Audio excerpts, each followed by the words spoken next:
That's cool. Persistent universe, where if you're like in your ship and you put a fuzzy doll on your desk in the ship, it's going to be there until you just take it away months later, 6 months later. If you land on a moon and you... But that's just not true. Folks, welcome to the channel, and I just had to do this, reacting to SaltyEMike react to convince me I should play Star Citizen.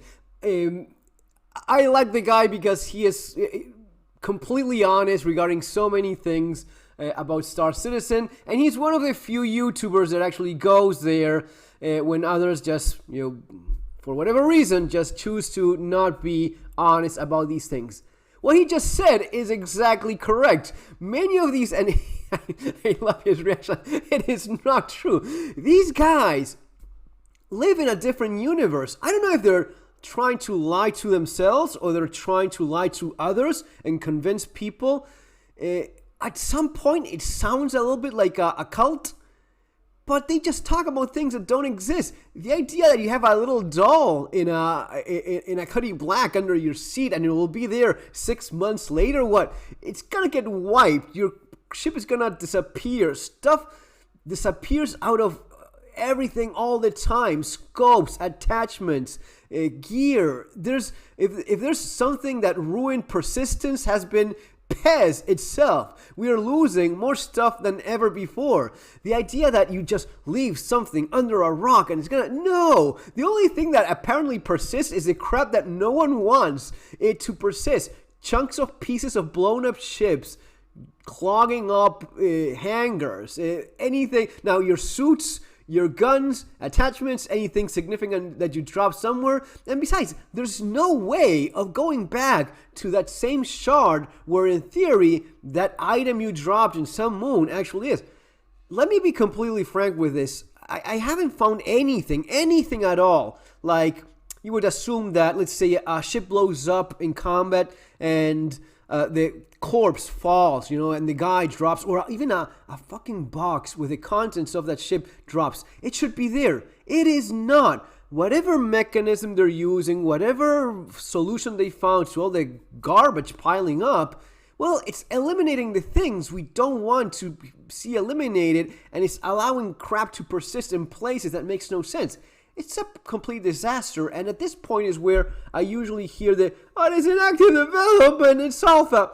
Well, we covered that a long time ago with over $600 million, twice the amount of people working on this that Bethesda had for Starfield. How could you possibly justify the increasingly low progression in a game that we don't even know what the final goal is? If you're actually developing a game, whatever project, if you're building a house, a plane, whatever it is you're doing, whatever job you have, I don't care what it is, if you have a project that you're working on, you have a final goal. If you're making a movie, you know what the final movie is. If you're making a game, you know what that final game is. If you don't even define what the hell you're trying to do to begin with, and besides not even defining, not even giving any estimate release date of any kind, and the kind of progression that you see in new added content is increasingly less, then, I mean, you have to admit that whatever you're being told is simply not true. You're being lied to. And there's an entire community, as we saw in the previous video regarding Star Citizen, some of the comments, there's people that are just blind fanatics, white knights, and probably CIG employees. Let's listen a little bit more and then react to this. Because 6 months later, there's a new patch and everything gets wiped. Exactly. Not wiped, but the ship will go to the inventory. The thing that was in there will be put in an inventory. Right? So it's like this overselling of what might be, but currently isn't, I don't think is fair to Star Citizen, and I don't think it's fair to teach people about the game. And this is why I am the way that I am. And I think it's honestly this defense mechanism to counteract a little bit of this. And again, I love the Poets. He comes here, he's a viewer, he's a good guy, we've had conversations. This is nothing personal against him. I think, like, as always, there's people from different walks of life, people that know that they're lying. I have no, especially when it comes to a company that has I'm brutal with this because I hate being, lied to in my face, especially a company that you've supported, not only with your time, with your money, like with stuff like this, doing content that for so many years promotes what CIG had been doing, you believe in them, and then you realize that they're just lying to you. They lie to you time and again. They lie to you when they say, yeah, Pyro is, we're road to Pyro next year. Well, no, we were lying. No, and excuses and the famous miscommunication. I don't think there's any kind of miscommunication. I think this is all very much intentional, so as to murky water situation of, oh, but this super weird technology. It is a damn game. There's nothing magical here. And when people say, oh, Starfield is single player, you dare use the words Starfield in the same sentence as Star Citizen? Dear God, it is, you cannot compare those. You have a company that has made some of the best legendary games you've ever played. And of course, some people will say, oh, I hated Skyrim. Okay, yeah, there's people that hate ice cream as well. So, sure. But the great majority of reasonable human beings that like video games agree that Skyrim, Fallout, yeah, not Fallout 76, I definitely didn't even play that, but most people agree that some of the best games made by this company, and you're about to experience a fully released game packed full of content and stuff that you don't even dream of seeing ever in Star Citizen, yet they have been talking about that for so long. It's but communicating it as if I leave that there, it'll be there in 6 months. It will not. It will not be there at the current point in time. It will not be there in 6 months. Not true. There it's are a lie. tons of issues with PES that they have not resolved yet, and it is not functioning the way it was said that it will when it's complete. Not only that, someone mentioned in the Spectrum, in Spectrum, the irony of PES persistence. Dear God, you cannot even have us persist our ships. I mean, if we believe this story, which I don't, I understand when people are being disingenuous, lying. In theory, persistence, what? You cannot have your ships persist. You lose a bunch of your gear all the time, and now with another wipe, not wipe, whatever you want to call this, your ships just disappear, and that's not even under the control of CIG. It just disappears. What kind of persistence is that? We had more persistence in 3.17 than now. So all of these things that simply are not true, people just promote it and believe it, and they're either lying to themselves, lying to others, and coming from the company, yeah, I get what you're doing. You're in the business of selling ships. I know what you're wiping them. I know that you have a ship sale right now. And the idea that it always happens to just be a damn coincidence that you always have a patch that ends up wiping for whatever reason just before a ship sale, yeah, allow me to not believe you. I went back and I watched every single communication around PES. The goal to where we are right now in 3.19, which was their goal in 3.18, was to bring Star Citizen up to the standard that it was before PES. So you don't feel the persistence yet, but the tools are all there to allow us to feel it at some point. 3.19, just so everybody knows, is still 3.18, so we're still in that stage. Maybe in 3.20, which is the next branch of the game, that we will start to feel that persistence more. Maybe there will be more fixes. Maybe it'll be further down the line. But he's talking about what Star Citizen might be, not what it will be, what it might be. And that's the problem is I think people get sold on what it might be. It is always the same thing. What it might be, what they're thinking of doing, what they're planning of doing, what they're dreaming of doing, what, Chris Roberts was eating a hot dog and he thought, man, it would be cool if I do this. And they do an entire YouTube video on it. And, that's what people just keep the hype going. It is quite disingenuous at times, and I understand why people get excited because I was like that as well. That's why I supported the project, the company up until now, and I've reached that point where I'll be honest with you guys, and as I always say, if you want to spend $45-50 buying your starter ship, yeah, that is worth if you want to fly around and have a look. There's no game. There's no story, there's no progression in your character, there's no progression in side quests. You have a bunch of little missions, and most of them are pretty broken, and the only real progression that you had was grinding so as to get money to buy a ship, and it used to be that it's not a pay-to-win game because you could earn ships in game, but all of a sudden we're getting 4 wipes in less than 6 months or so. So even that is being taken away. I honestly, and for people that have these childish things, go and buy a ship. I did that already. And you know what? It is not fun. If all you have to do is buy ships and you don't have anything to actually work towards, yeah, I have my nicer, bigger ships or whatnot, but I also like the idea of earning something in the freaking game that you're actually playing. If they take even that away just because of this greedy desperation of just making as much money as possible with every ship sale, and I have no doubt that at some point the dream was real. I have also very little doubt that at this point it is just a great business. And I get it. Yeah, it's a business. Fantastic. But it's a business that, unlike Bethesda, unlike Starfield, it's a business not about selling a game. It's not about selling a game that is awesome, that you see the trailer and you see the reviews, because you can just cross your arms like this and say, I will wait. And you wait until you see the reviews and you see what people think about the game, and then you go and buy it. You put your money. That is what Todd Howard does. That is not what Chris Roberts does. This is completely different. This is hyping something that never actually happens. Ship sales. Hype, ship sales. Wipe, ship sales. It's always a pretty petty mechanism of doing business. And then that may not happen. That or it may not. It's like 99% chance it will not happen. Road to Pyro. Do you guys remember Road to Pyro? Road to Pyro was the year before, right?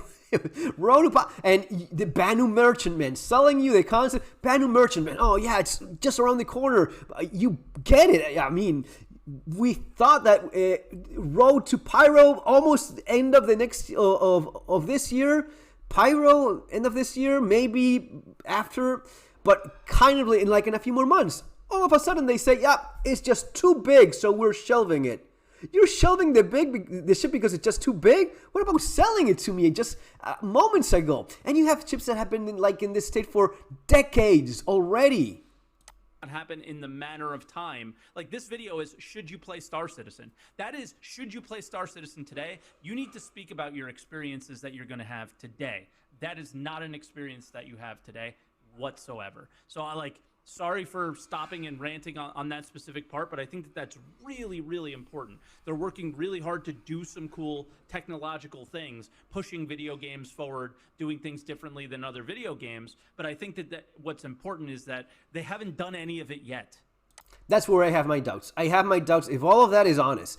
Maybe some, maybe, I don't know. But if I go by the evidence, if I go by what we actually have these last couple years, it's been already, since the pandemic was their point of boom, Yeah, I was here when we didn't even have a game. Yeah, you know what? I was here when none of this was even possible. I was here before internet. You want to go back and talk about how things were back in the old days? We can do that all day long. I can go back and tell you about the Apple IIc, okay? So don't get me started on back in the day we only had this. Yes, of course, when the project first started and it was being funded, but it's been over a decade and it's been over $600 million. And if you look at the point in which you should have seen the maximum progression, the maximum amount of, man, they're doing something with this money. This money is really going to 1,000 devs working on this game. Oh, it's going to Squadron 42.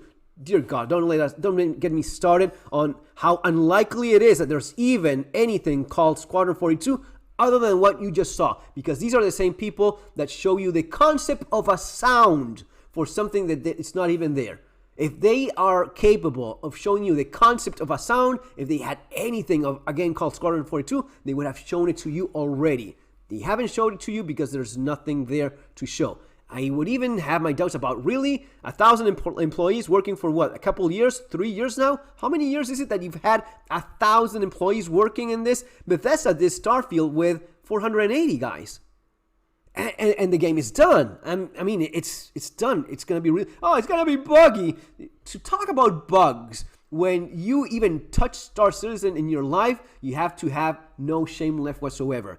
What bugs or not you get? I mean, and I play buggy games. Cyberpunk in PS4, right? Cyberpunk, yeah, sure. When it first came out, buggy as hell. yeah, you deal with it. You keep on playing just the same way you keep on playing Star Citizen, in spite of being by far the buggiest tech demo there ever is for you to try out. You still do it. You are that kind of person. And of course, some people go and try that once and say, hell no, I'm getting the hell out of here. They maybe don't even touch it if they see how often it breaks. But I have serious doubts about how much really are they trying to develop and deliver a game. What year? When? You just think about this for 1 second. And I'm talking to some of the white knights and some of the fanboys, especially the ones that are honestly being deceived. Not the ones that know that they're lying, because there's a lot of that going on as well. Maybe some of the employees. No, I'm talking about the people that are still drinking that Kool-Aid. After a decade, after $600 million, not only don't you have a game, not only is this in still alpha, not only any of that, you don't even have a clue of when this could potentially ever be. There's not even a speculation of a release date. They don't even give you a year in which they're planning to ever release this after a decade. And not only that, the amount of new content you've seen in the last 3 years, it's shameful to see this. This is the new content that you've developed with 1,000 people working on this for 3 years. That's all the content you. Oh, it's magic tech. No, it's not. There's nothing magical here, and they lie about corrupted databases. It's insulting, and I've seen them ban people that knew what they're doing and talking about, and even naively offering to help them out with their corrupted databases every time there's a wipe. Let's put an end to that nonsense.